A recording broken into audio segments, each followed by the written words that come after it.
Hey YouTube, welcome back to another video. In this video, I'm going to go through step one of getting your MC authority and getting your truck on the road. Step one is coming to this website right here. This is the FMCSA Unified Registered System. As you saw there, click register for new application. And once you do that, you're going to show up on this screen right here. You're going to click new applicant, and first couple slides are going to be just information about starting a company and all information that the FMCSA wants you to know. Keep clicking next. As you can see, this is the introduction. Next, URS online application process introduction. Read it, do what you got to do. Next, URS online application process introduction. Next, it takes a little while to load, but URS online, keep going, read through it. It'll tell you everything you need to know about businesses and business formation, and it'll also give you a quick run through all the FMCSA laws and all that, and everything you need to follow. Right here, this is the application login. You're creating your application account. As you guys can see, I blurred out the screen just because, although I'm not using this application to make a trucking company, I'm just doing it for the run through for you guys to learn. Just don't want any private information being leaked out there. But you're gonna make your account.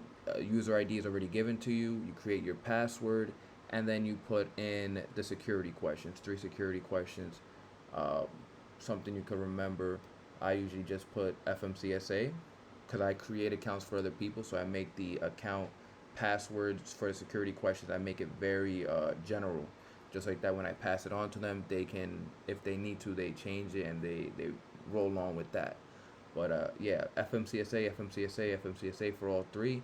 It's a little trick and little something that was taught to me by an FMCSA employee, someone who works at the FMCSA. Next part is the application contact. Now, if you're doing the application yourself, the contact will be you. If you're paying somebody else to do it, it'll be a representative. Right here, if you're doing it yourself, like I was here, you'd put company contact. You'd be the contact from your own company. Fill it out. Look at, this is some of the stuff that you're gonna have to fill out. Name, title, location, address, contact number. Be sure to put preferred method of contact. Put both. I've seen people put one, but why one when you can put both? Very easy. Business description. Now, this is where you're gonna put your DMB number. If you don't have one, no need. You don't have to put it. Click no. Click next. Next is your legal business name. Self-explanatory. The name on your articles of organization. Next, if your company does have a DBA, doing business as, you would put that information. Be sure only if it's different from your business name. After that, as you can see, is your principal place of address the same as the applicant's contact? If you put your stuff, then you would put yes. If not, you would put no, and you would put the new information there, the new address. Here we go right here. This is your contact telephone number. Put your phone number. Right here is your EIN. Very important. There's no need for you to put your social security number because you should have an actual business entity formed already. So you click EIN and be sure to put your EIN number in the box down there. And is this applicant a unit of government? Usually no. If you're an owner operator, you're not a part of the government. So be sure to click no on this one. Unless you do happen to be a unit of government and you're working under the government. Your business description usually is limited liability company. You would click, unless you're something else, you would click LLC, and then you put what state you founded your LLC in. In my case, I just picked I forgot what I picked, New York. Yeah. You would go on to next. After that, your business description, usually owned, controlled by a citizen of the United States. Next, we got a business description where you put your kind of the owner's information. So you'd be company contact number 1. Fill out all this information here. This is all just basic information, your name and all that. Business description. This is where you put the business address, your company contact address. usually your home address or wherever you can receive mail. Be sure, unless you have another spot to do business, then you would put that. Here we go. Here's where we get into the nitty and gritty. This is the operation classification. This is the stuff for trucking. Here we go right here. Are you intermodal? Do you haul containers? Or are you planning to haul containers? If no, you put no. If yes, click yes. Will the applicant transport property? Yes, you're going to take loads from a broker. Usually happens to be the case. Will you receive compensation? We hope so. You do get paid for hauling these broker loads. Type of property that you're going to transport, other non-hazardous materials is usually what you're going to haul. Will the applicant interstate? Are you hauling across state lines? Usually yes, if you want your MC number. Are you going to move your own property? This is something you have to decide. Do you have property to move? If yes, yes. If no, no. Passengers, usually not, unless you're going to drive a bus. Household code. Broker services. Are you a broker? I clicked yes there by mistake, but usually if you're going to haul, you're not a broker. It's taking a little while. Are you a freight forwarder? This gives you an explicit definition of what a freight forwarder is. Usually where you store the stuff and then you move it somewhere. That's a very basic definition, but usually owner operators that want to haul freight for brokers are not freight forwarders. Or do you have a cargo tank facility? Probably not. Are you going to drive away other trucks? Probably not. Are you going to operate as a tollway? Most likely not, unless you're a toll company. And right here is very important. These are just some things that you would put that you plan on hauling. If you have reefer, like I do, you would put the fresh produce, you'd put drinks, meat, stuff like that, stuff that would go in the back of a reefer van. If you have a dry van, you'd put stuff like paper products, other stuff.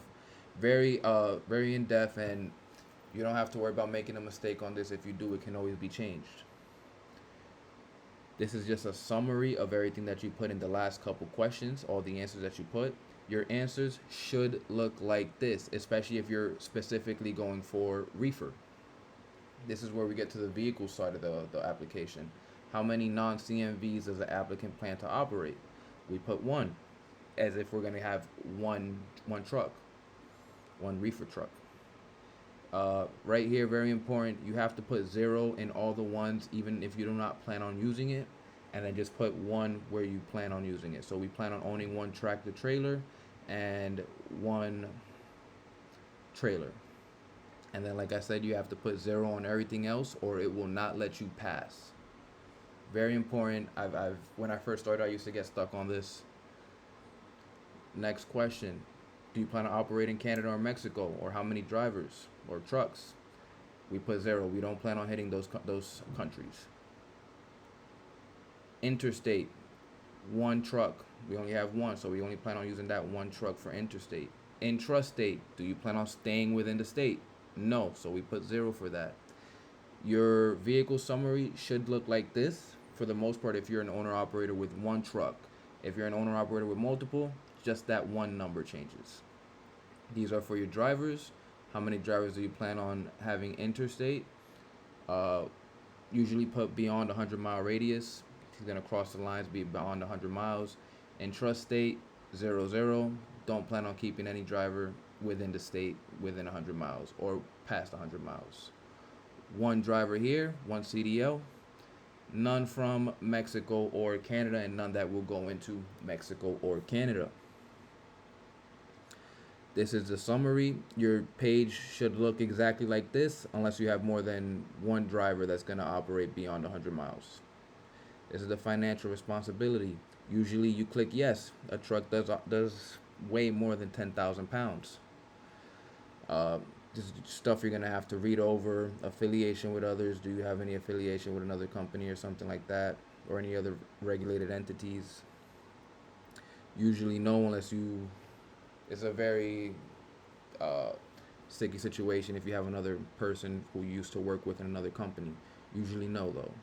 This is a bunch of certification statements. You have to say, yes, I agree, I certify. You would fill this out. Literally just put your info and your password for the application.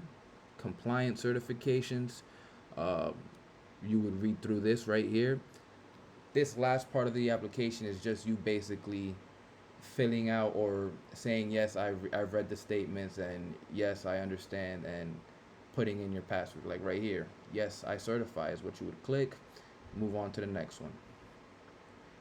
Another one is, yes, I certify. If you don't click yes, I certify, you can't move on to the next question. So pretty self-explanatory here. Make sure you click that yes, I certify, and go on to the next one. Yes, I certify again, and then you would go on to the next one. Like I said before, yes, I certify is the only option you can click here. So if you don't click that, then this is as far as you're going to get in the application. Go on to the next one. And once again, I do these for a living. I fill out these applications for a living, so I already know it all. I've read through this hundreds of times. So I would suggest reading through it yourself.